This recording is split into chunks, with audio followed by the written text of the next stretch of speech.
Well, I guess we should get started. Welcome to the Western Gulf Plain chapter of the Wild Ones. And this is officers that are listed here: Christina Calcaterra, Vice President Christine Grubber, Secretary Kenny Despain, my treasurer, Dawn, my daughter. Oh, this thing is going to be moving on its own. Let's see, back up. And then membership chair is Betty Kaufman. So that's our chapter. We're going to try to have these Zoom meetings the second Tuesday of the month. We'll see how it works as we go forward. But tonight, I want to really talk about the Bogs, Baygalls, bird, butterfly, BBB that's coming up on June 7th to the 9th.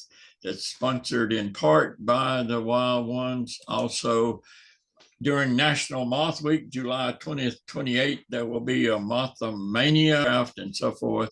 And then the very popular Lily Orchid Days on August 16th, when it's nice and cool, August 16th, no, but we'll get started early in the morning. We should see that orchid on the left and the Carolina lily on the right. We always try to see those every year. We started that about 15 to 20 years ago, and it's really a popular one because of the orchids. And then on the September 27th through the 29th, there will be here at Allen Acres another Wild Ones, and this will be here. We'll do hopefully monarch tagging. If the monarchs are here, we'll all those models up there so you can be everything from an egg to a caterpillar to a chrysalis to an adult.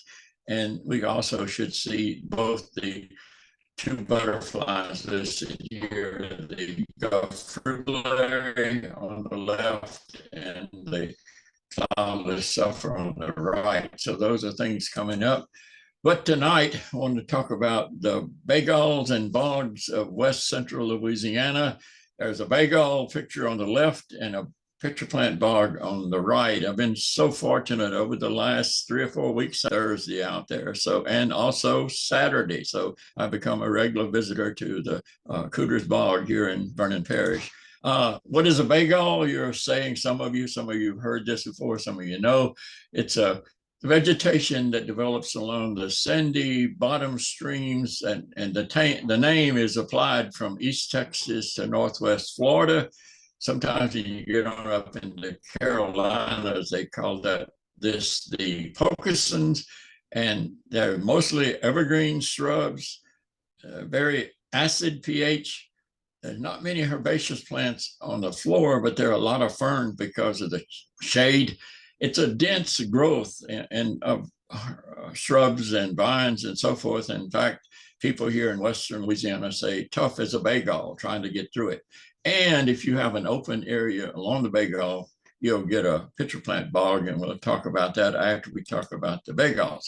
Here's some pictures from how dense it is with mostly the evergreen trees and shrubs. Every now and then you'll get a pine tree or two, but most of those are on the edges, not out in the middle of the Baygall. Here's some more. You can see the evergreen shrubs that are in here. A lot of the Ericaceae type shrubs in that. And the name origin has always been a mystery to me. You might think that it comes from the plants, because there are plants in here called gallberry and red bay and white bay. But I think it's the other way around, that the plants get their name from where they're growing in the Baygall. So, but I still don't know where the term Baygall comes from. But I think the plants are named for the physical structure. Here's a person that I learned a lot about Baygalls from, the late Robert Murray, in the 80s, and over the years, and talking with him, he's very popular with lots of pictures, and he's the one that started that bog birds Baygall thing, and we've been keeping it going for 35 years. Normally it's in April or May, but this year, for various reasons, we had to move it to early June. So we still will do it. We won't miss the opportunity to just be a little different time of the year. So here are some of the woody vegetation that you would see out there in the Baygall. some trees, and about the only tree that you really see is the swamp black gum up above the vegetation. But when you get down where you're walking, you're going to find a number of evergreen shrubs, including the large gallberry, Alex coriacea, with its black fruits. Also see Magnolia virginiana, red bay, which is also mostly a Baygall blueberry that's found not very often, but every now and then. And perhaps one of the most interesting shrubs is a wax myrtle. A lot of very familiar with the Myrica cerifera, the evergreen wax myrtle that's literally everywhere. Banks have been growing it. I'm sitting right here in my house, and I can see a regular one outside the window. But if you want to see the Baygall wax myrtle, you've got to get into the Baygall, and you see that it's different, and it's bigger leaves, and they're white on the undersurface and things like that. So most of these plants have that Baygall name, or gall, a bay, I'm sorry, or gall name in their name. Here's the large gallberry. It's a black fruited holly. Most hollies are red or yellow, but this is a black fruited one, and it's kind of fleshy, more fleshy than the red ones and the yellow ones. But that one's very interesting. It's an evergreen, found only in the Baygalls, maybe sometimes on the edges of bogs. Here's a red bay, another evergreen. So you can see that the leaves are evergreen and also very stiff, but when you crush them, there's a nice red bay or bay odor to it. Also, we have caterpillars that grow on the leaves out there. So this is a Lauraceae, so you get the spicebush swallowtail and a couple of other swallowtails that are living off of red bay. And white bay, a lot of people do call this Virginia sweet bay, but my ancestors called it white bay because it was right in the Baygalls with red bay, and the underside of the leaves is white. So that makes it another bay, but with the white bay. Very pleasant smelling flowers that are baby from, if you're used to the regular magnolia. These are smaller, but I think a more powerful sweet odor to them. Fetterbush, very interesting, Launia lucida. This one is restricted to Baygalls, and at one time, about the furthest west in the United States it was right here, known about was right here in where we are here in Vernon Parish. But I showed some people from Texas how to identify it. They went back over into East Texas and found it several years ago and reported it in Texas, so it's no longer the furthest west right here, but it is still more common here than in Texas. Here's one you want to stay away from, poison sumac, very different from poison ivy and poison oak. First of all, it's in the wet Baygall, and second, it doesn't have leaflets of 3. It has leaflets that are 7 to 9, and we see it. I take people to see it every time I go to Cooter's Bog. It's so different from the other 2, and having in the wet area and also being with more leaflets. Here's red alder. That's also very common, and you see that in the Baygalls, and you can see the fruits there. That these are the female fruits, and they look a little bit like a miniature pine cone. So I've been told that we're lucky here in Louisiana. We only have one alder. When you get into the northern U.S., you have to start worrying about which alder do you have, and we only have one, so you don't have to worry about trying to figure out which one it is, but it's another Baygall. Very interesting one called Virginia willow, also sometimes called Virginia sweet spire, with its white flowers and dark green leaves. This one's a pretty small shrub. I find that occasionally you find it in places other than Baygalls, just not just restricted. Very interesting to see how you could pronounce Itea is Idia. I remember years ago, I told him he didn't know this plant. He knew he was a moss person. And I said, idiot, and everybody laughed at it, and they thought he would get upset, but he used that term to remember Itea virginica, the scientific name from then on. So idiot, if you see it out there, think about it. Wild azaleas. I wrote it. This one's way past. It was back, March and early April with the pink flowers.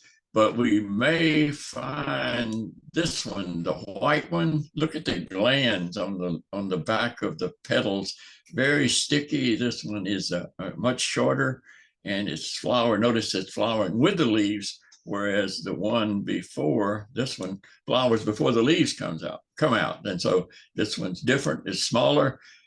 But it also flowers with the leaves already out. So very interesting difference. And a lot of people don't see this one because they're not out there often this time of the year, this time of the year to find it.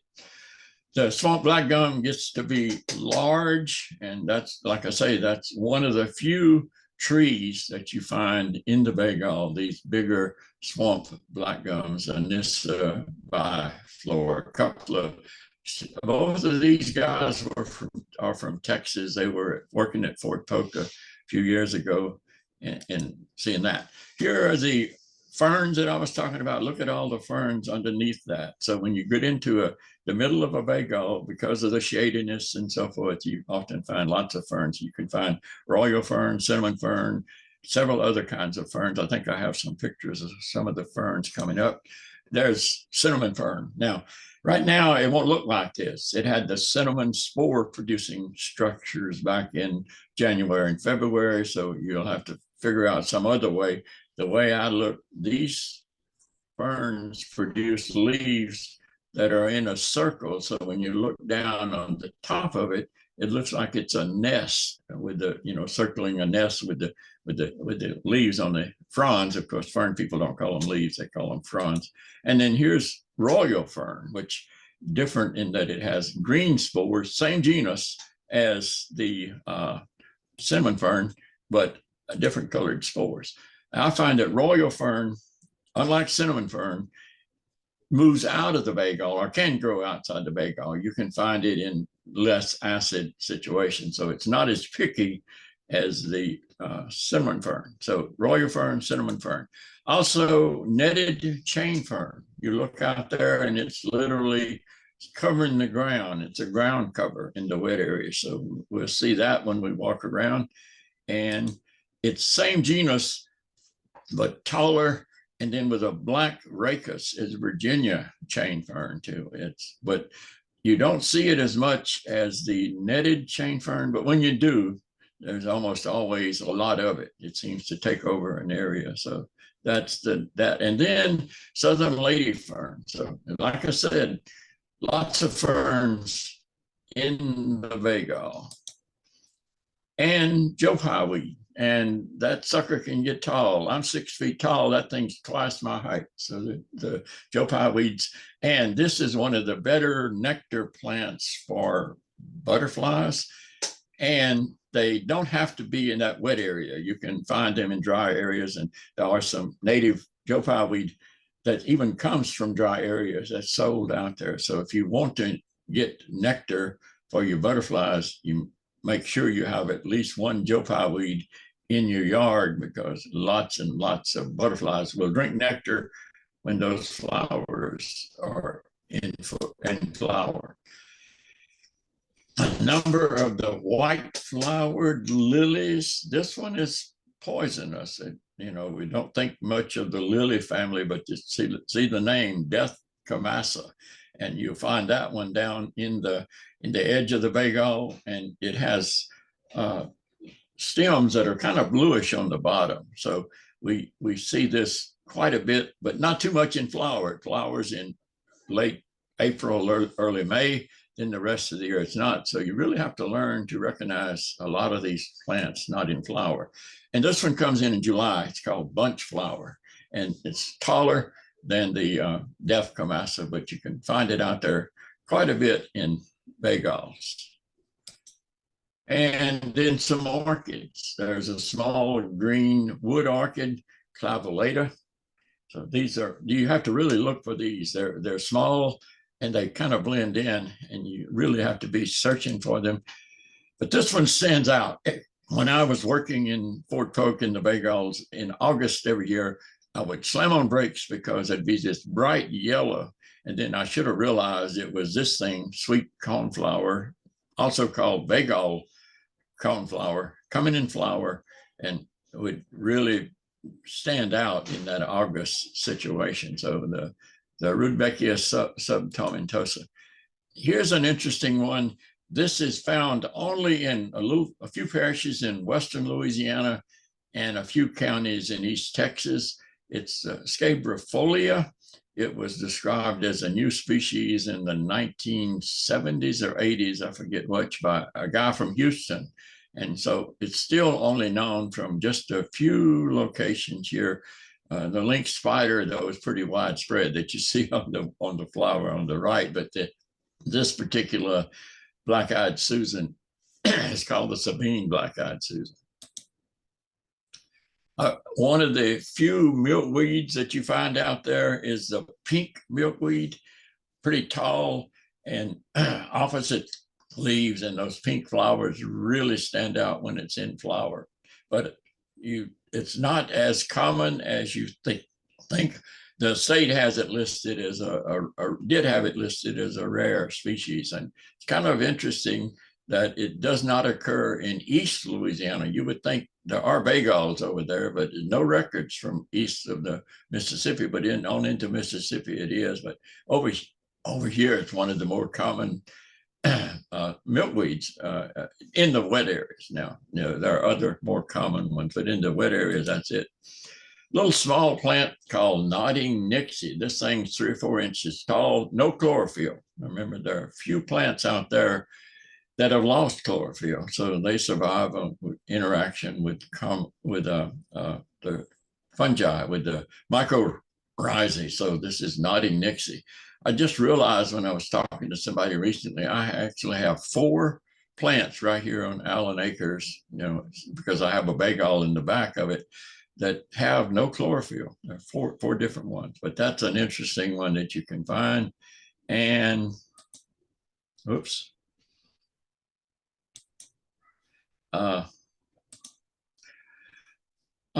This this is a damselfly. For years, we called this the Baygall damselfly. It's beautiful, but for the last 3, 4 trips out there, I haven't seen it. I hope that's not an indication that it's gone or going away, but maybe it's just the time of the year. I don't remember when I've seen it in the past. But this Baygall damselfly is great.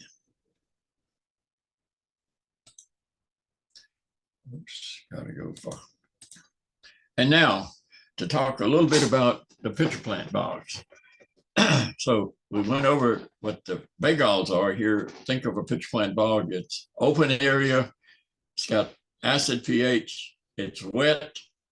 It usually has sphagnum or peat moss in it, scattered across it. And in our area, there are 4 carnivorous species. There are a lot of grasses and sedges and rushes, also a lot of orchids. And you find it for various reasons in open areas along the edges of Baygalls, usually where water is trapped near the surface, or often because of a hard clay pan below the surface. So pitcher plant bogs are bogs. And there's the sphagnum or peat moss. Peat moss can hold a lot of water. You can pull some of that up and squeeze the water out of it and see it. Oh, I don't know, 50 years ago, hard to believe it's been that long, I decided I would test the water holding ability of peat moss. So I would take peat moss and wet, put it in a tin can and weigh it, and then put it in the oven and weigh it after.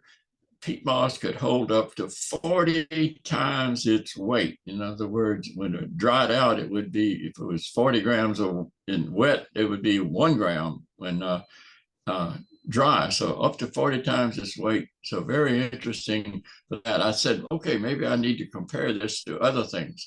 The paper towels were down around 10, and About the only thing that came close was a sponge. Sponges would get up close to 40, but not beyond 40. So very interesting, a little experiment that I did and published it, I forget where, about the different things. And then here are the four carnivorous plants. Of course, they catch insects. We don't have Venus flytraps in Louisiana. They're over in the Carolinas, but we do have all four of these: the pitcher plants, the sundews, the butterworts, and the bladderworts. The last one, the bladderworts, catch a lot of protozoans. The first three catch a lot of insects. Now, they don't grow up with a dislike for insects or protozoans. They are in an area that's the acid pH, so nitrogen and some of the other nutrients are not available. So they have ways to catch that by catching insects and absorbing the nitrogen from the dead insects. When I go to the pitcher plant bog, especially later in the year, cut open one of those pitcher plants, and often you can find many dead insects down in there. It's always a neat thing to show people that. Sundews, of course, and we'll get to those in just a moment, and the butterworts are small plants, and the bladderworts are small, but the pitcher plants are pretty good size plants and very noticeable. They kind of look like a tube. We'll get to them right here. There's a whole field of pitcher plants there. The white mixed in with it is a white top sedge, and that's a bog, obviously. And here's some close-ups of it. So you see the tops on the pitcher plants, and the little tubes the insects go in and get trapped. And some of these, they have hairs that point downward, so the insect can't come back out. Different ways they get trapped, but they usually die with the water inside. So the pitcher plants are really neat insect catching. And here's some later in the year when they're starting to die, but they still have lots of insects trapped inside. And here are the flowers. These are flowers. So for people going out there, you can actually see the flowers this time of the year. And here are the sundews. Sundews are not as picky as the others. I actually have sundews right here on my property. I don't have a pitcher plant bog on my property, but I have sundews. I have sundews until about June. When it starts to get warmer and drier, they disappear, but they're here in the early spring. But they're beautiful, flat on the ground, small plants. The glandular hairs that you see here on it. So a very interesting way. Being red-green colorblind, I have trouble spotting these, but I can usually spot the flowers that you see on the left. And then I'll look down and I can see the pitcher plants the sundews at the bottom. Here's a very interesting one called butterworts. Similar, they have hairs on those leaves there, and the insects get captured. There is a place that I'm famous for taking people to, that you can stand in one spot and see all four of these plants. You can see butterworts, you can see pitcher plants, you can see sundews, and you can see this last one, the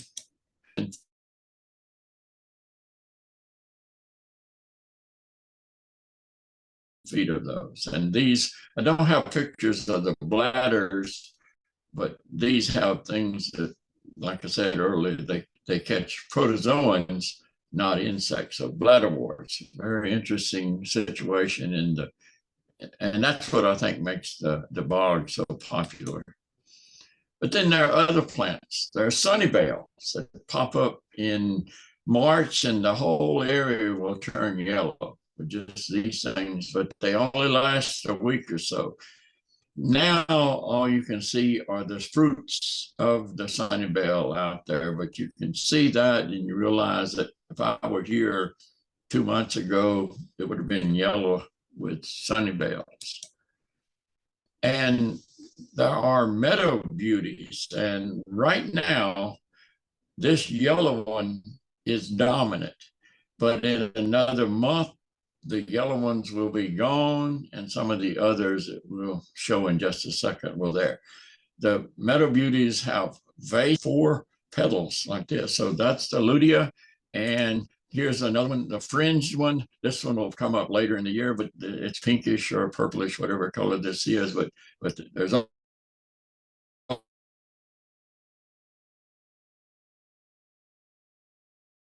only one yellow one, but there's several species with this color or something close to this color. And here's some more Aliphanus, a tall one. And there's also Muriana, which is not as picky. And in fact, it grows on, supposedly used for medicine, is out there too. And right now, it's not in flower, at least it wasn't, with the leaves fused together. Another plant out there in the bog is this roundleaf thoroughwort, the rotundifolium. So there are times when the bog becomes covered with these white flowers of this genus Eupatorium, and rotundifolium is one of those. And this one drove me crazy for a while because it's only found in the bogs, and I couldn't figure out why it was called justice weed. I didn't think of anything legal or thing about it. Turns out there was a doctor in the Carolinas named Justice that used this plant for medicine, hence they got the name justice weed. But this is different from some of the others in that you only find it in the bogs, whereas some of the others are found in bogs and other areas, even here on dry property. Barber's buttons, Marshallia graminifolia, will pop up in August. Pretty pink flowers that are out there in the bog. So some of these are seasonal, some of them are year round.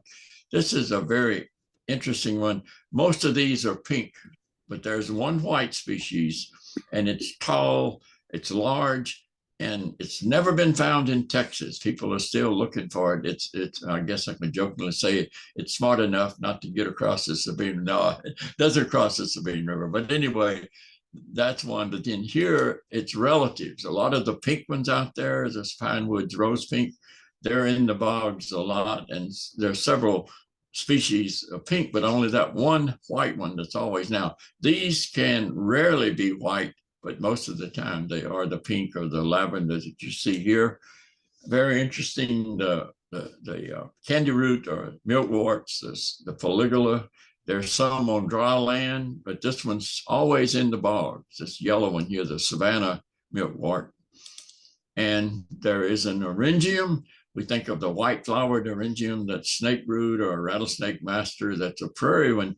There's also a bog one with blue flowers, but these are not very big. I've seen some giant ones of different species that would be cultivatable. This is kind of small. We don't see this one till about August, the Integrafolia. And there's flax in there with the very small flowers. These are sensitive to the time of the day. They're often closed. You often don't see the flowers open like this. They're only closed up in the wild flax. The skull caps, as they're called, and you see in that upper right where it looks like a tractor seat. So it's, I think most people today don't know what I don't, I've never seen a skull cap in real, but in the past there were skull caps, but I've seen tractor seats, so I know what they look like. So the Scutellaria integrifolia, and there are several other species of Scutellaria out there, but this is the one that's in the bog. So very interesting. Also reported to be a medicinal plant. And quite a number of members of the carrot family. Sometimes you go out there and the bog is white with these. So the genus Telemnium, which is called mock bishop weed, and the genus Oxypilus, which is cowbane. And so this is where I often see lots of black swallowtail caterpillars on these plants when they're growing fully, especially later in the year, like in August and September. And there are a number of the yellow flowered composites like this tick seed, the gladiata, the linifolia, And sometimes the third one, the Tripterus, is not in the bog, but around the edge of it. So, but typical Coreopsis with the yellow rays and the dark disc. And blazing stars. You can go out there at various times of the year, see the basal leaves. Get out there in August, September, even into October, you can find a lot of them in flower, the different blazing stars. And this is a small one called the yellow stargrass. It just easily overlooked because it's small and it only has one flower per plant. So the hypoxis or yellow stargrass. Milkweeds. There's earlier in the Baygall, I showed you the rubra, so that could be out there, but this is a succulent milkweed that's out in the bog. You see quite a bit of that. It's called a long leaf milkweed, and the flowers are kind of blend in, so you have to be careful because of the greenish color. You might easily overlook this one. Very narrow leaves, so quite a bit of that in the bog. And orchids. This is a rare one that's already finished flowering. It starts in late March, early April, Oklahoma grass pink, but just Thursday, what's today, Tuesday, Saturday, actually, I saw this in flower. This is the tuberous grass pink, and it's in full flower right now. Quite a few of them out there in the bogs, and fairly large compared to the Oklahoma one. And the world begonias, I only know one location for this, and I tried to find it this year and I couldn't, but this is another bog type orchid. So quite a few orchids in the bogs. And this one is finished, but 3 weeks ago, it was many of these. If you look on the one on the left, it looks like a cottonmouth open with the cotton in its mouth. So it's called a snake mouth orchid, and a couple of other common names. So very common, very small, but easily overlooked too on that one. And this is the one that we really focus on in August. So that if we don't see this one in August, we probably shouldn't go out there, because last year was pretty dry and they didn't make it. But I'm optimistic this year we're going to have lots of yellow fringe.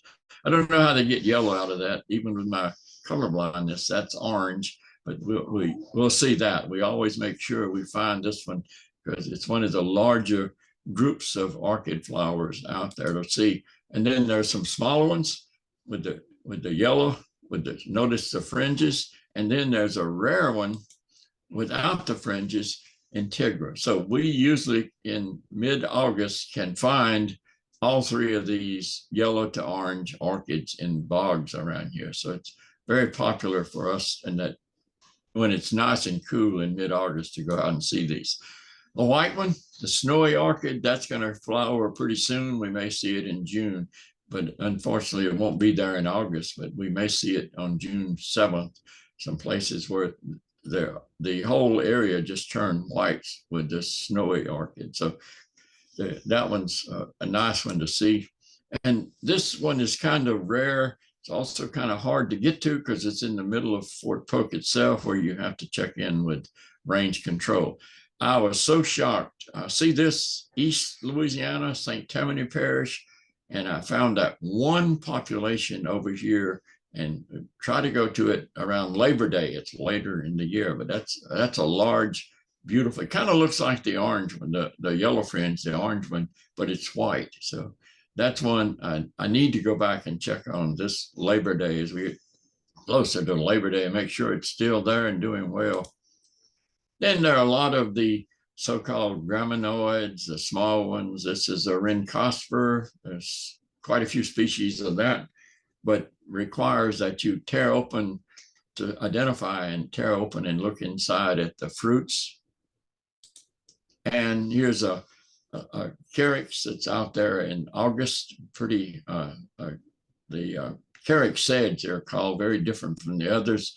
You can see the male flowers up at the top, and the 4 things drooping down have female flowers on it. So very interesting carex, though, a very large genus, very difficult to get the species. Switchgrass is in there, particular in some places, and very interesting grass, and takes on some interesting colors like the pinkish on the right and the other group on the left. So this is one that's not just restricted to bogs. You can find it in other areas out there, not just in bogs. Muley grass, there's several species, and this one's in the bog. And when it comes to beard grass, or the wet one is in the bog or edge of the bog, and see how it's clumped up. If you spread it out and make it just a few, you find it on dry land. So the beard grass, or the other one is called pineland beard grass, the one that's not found in the bog. This is one of the more interesting grasses out there. It looks like if you look closely, it looks like a comb, C-O-M-B. You could if you had hair, you could comb it with it. But anyway, that Latin for comb is tinium, with that silent C, C-T-E-N-I-U-M. So very, very interesting grass. It's only in South Louisiana and only in the pine bog. You don't find it north of Alexandria. And I think there's only one record from Texas. So it's from here back toward Florida, from Louisiana back toward Florida. Very interesting grass. White-top sedge, again, it's sometimes considered a wildflower, even though those are bracts that are white. But you'll see it, particularly in the early spring into summer. When you get into the fall, it does start to fade. But white-top sedge. And out there across the bog are these small white things sticking up. Some are bog buttons, the Areocolon, and the others are pipeworts, the genus Lycnocolon. Areocolon is about 12 to 15 inches tall. Lycnocolon is 5 to 6 inches tall and much smaller. So interesting little white dots out in the bog. And there's also some things out in the bog that are not flowering plants, but fern. They have reproduced by spores. This one's called club moss, sometimes also called ground pine. And you see it almost every time you go there. It's running along the ground with sticking up the spore producing structures, like on the right. Very, very, very interesting plant out there. And I think that does it. Hope my internet holds up. So any questions? It's kind of hard to send in questions. Let's see.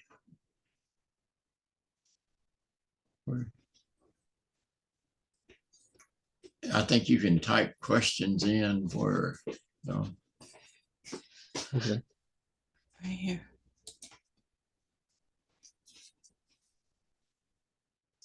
Oh, okay.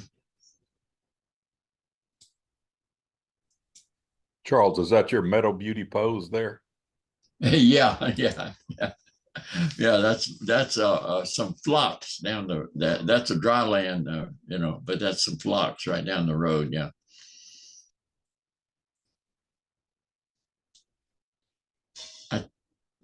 I think the species of Muhlenbergia in that bog is expansa, I think. There are two species out there. There's Scapullaris and expansa. I think the bigger one, the one that we have in the picture, is expansa. Yeah. All righty. Yeah. Thank y'all very much. And sorry about the internet problem, but we're in the country and our internet's not 100% reliable like some other places. So Thank you. I'm sorry. And we haven't set it up yet, but there should be a second Tuesday of June, we should have another presentation. And I think Christina Calitera will be giving something about local weeds or something that she's talking about. We'll have that together and we'll have it out on the internet about when, which day, and what the topic will be. Thanks, everybody. Right. Thank you, Dr. Allen.